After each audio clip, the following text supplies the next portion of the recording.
In today's video, I'm gonna be walking through how to take off your professional account on Instagram.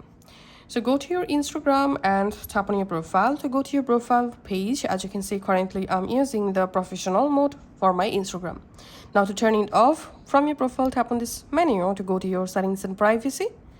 In settings and privacy, if you scroll down a little bit here, you should see these business tools and controls options under for professional section. Here just tap on business tools and controls, and here you have to scroll down and tap on switch account type and tap on switch to personal account.